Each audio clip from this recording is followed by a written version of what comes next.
Welcome to the Living the Dream podcast with Curveball.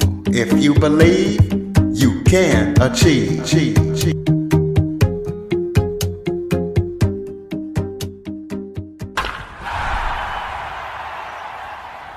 Welcome to Living the Dream with Curveball, a show where I interview guests that will teach, motivate, and inspire you to stop at nothing to fulfill your dreams. Today, I am joined by special guest, author Marcia Moran.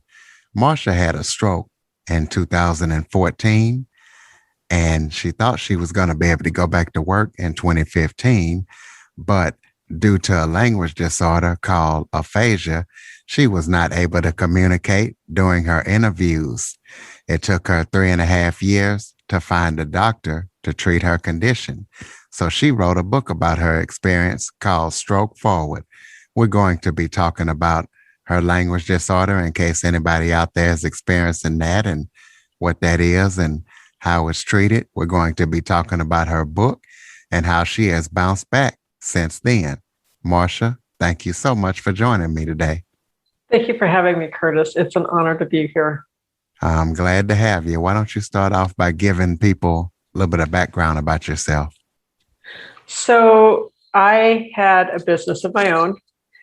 I essentially helped people reposition their companies. So I took them from what they said they did to what they actually did. Because most people don't know the difference until someone says, oh, yeah, we do this. Yeah.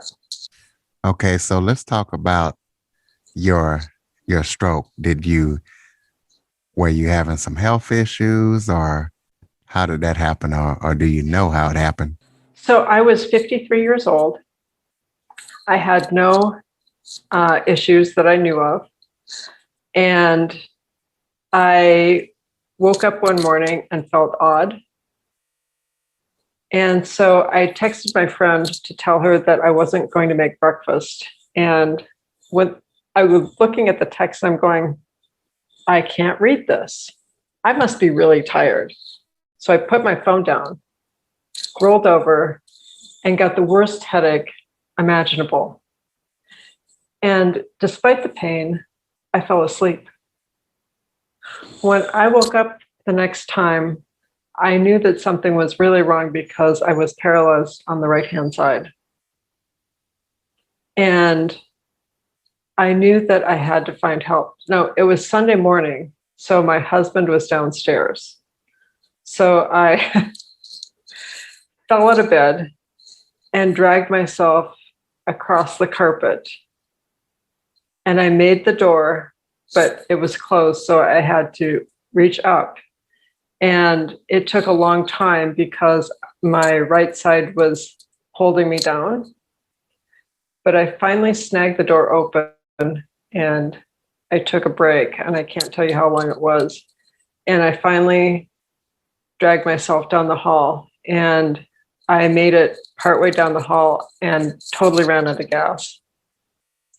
And I was thinking, well, at least I know Jim will come upstairs sometime for a soda.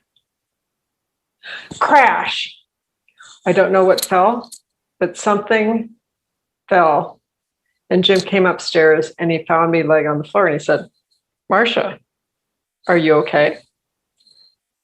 And that's the point I realized I couldn't say anything. So he asked me, could I say anything? It's like, no. So he called 911, and it probably took the paramedics 10 minutes or less to get to our house. And the first paramedic that came through the door said, where did she have her stroke? And that was the first time that either my husband or I thought of the word. So after having your stroke, you recovered and you thought you were good enough to work in 2015, but you realized you could not communicate.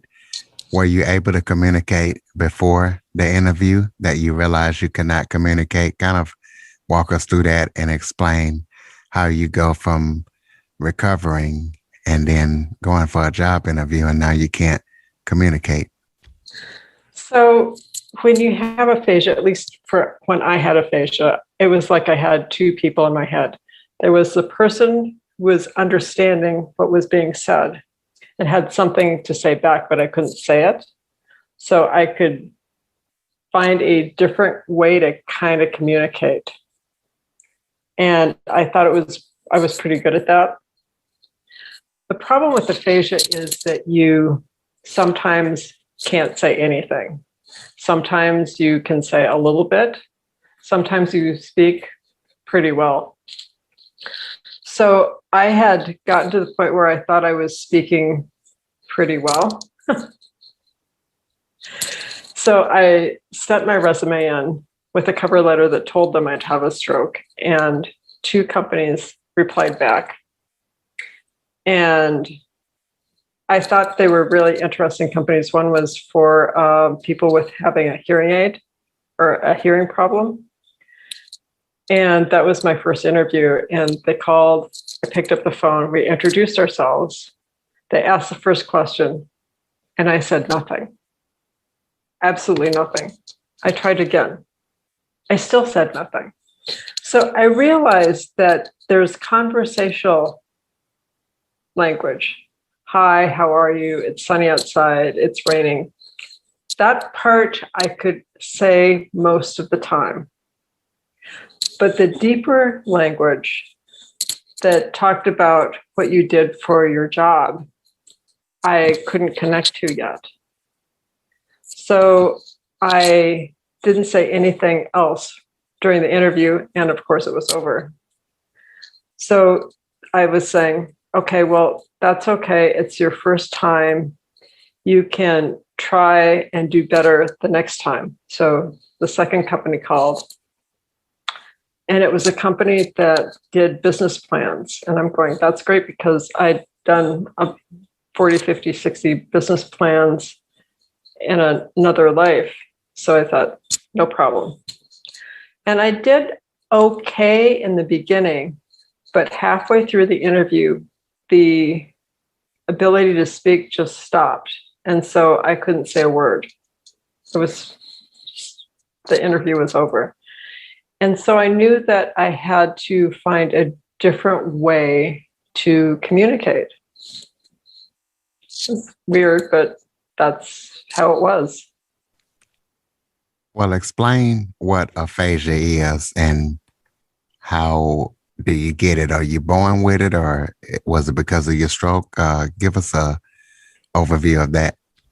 Okay, so aphasia is a communication disorder, and it affects probably about 40% of stroke survivors. And other people than stroke survivors can get it, but I think that,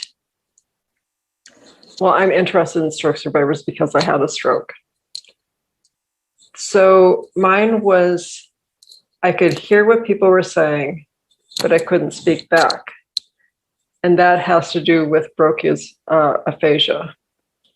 And that's just in front of the left ear. The other kind of aphasia is Wernicke's aphasia, and that's behind the left ear.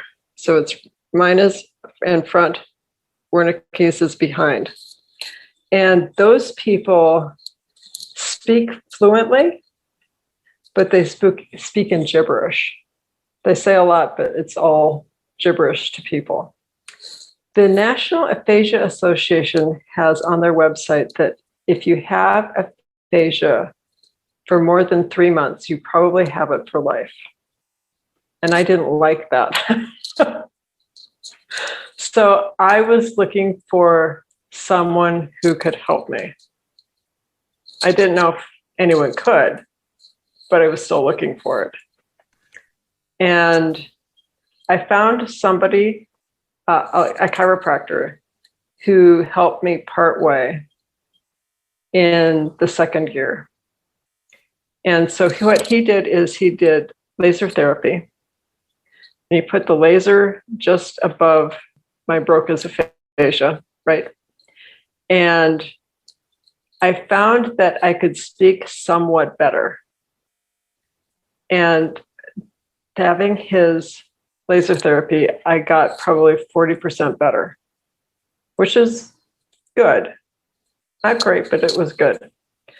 And I stopped getting better. At 3.5 years, I had another chiropractor suggest I try this thing called neurofeedback. And after 16 sessions, the two people who are inside my head trying to communicate outward merged into one person. So I could say everything that I wanted to the person who was talking to me. And I think it's a miracle.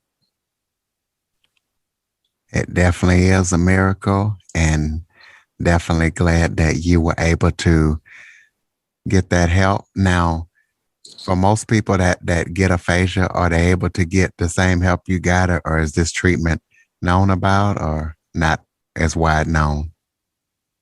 It's not widely known. So I have something where I used microcurrent neurofeedback. And on their website, it says where it's available in the US. And it was available, it was first discovered in California. And so the West Coast has got a lot of places that have it.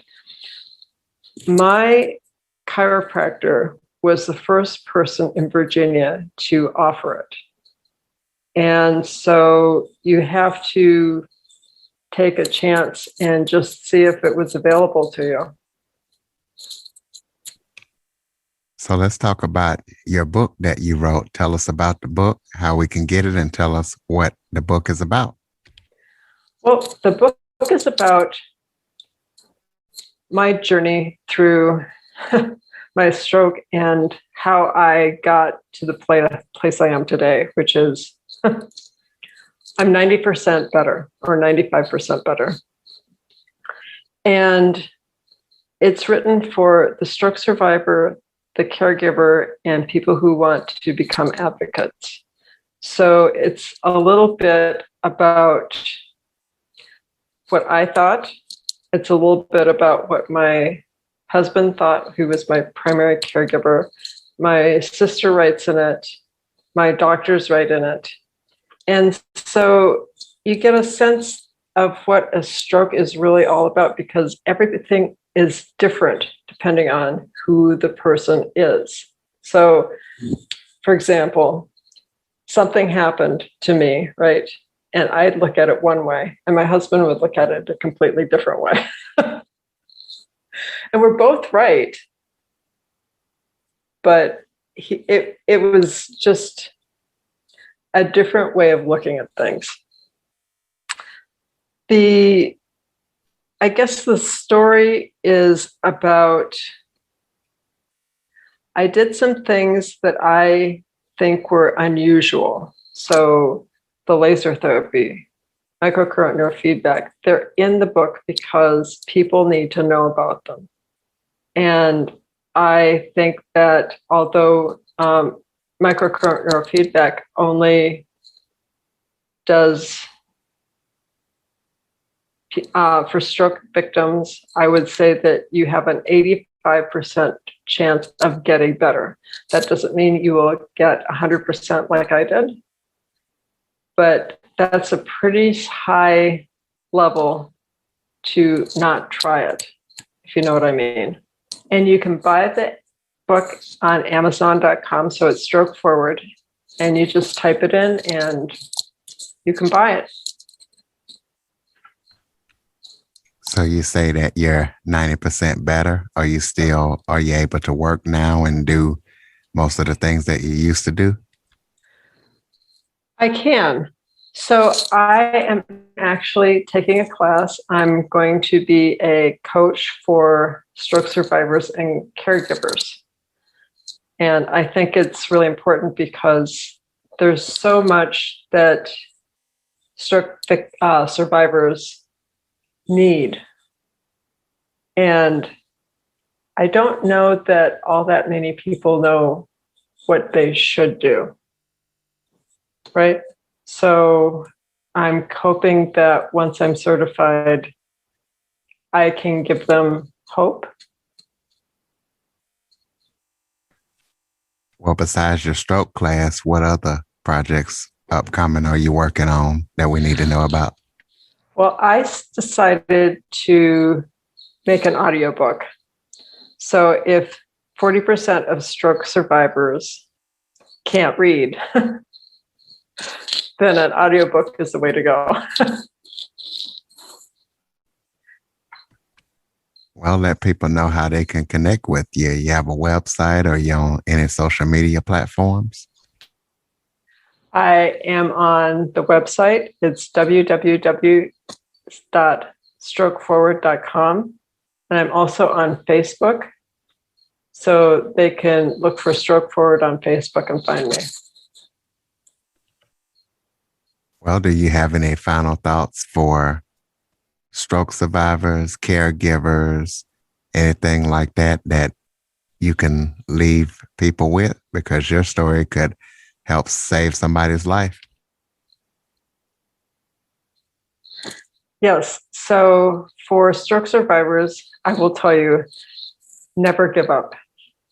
Every day you have to try. And although you may not feel like trying one day, you have to give it a try anyway, every single day.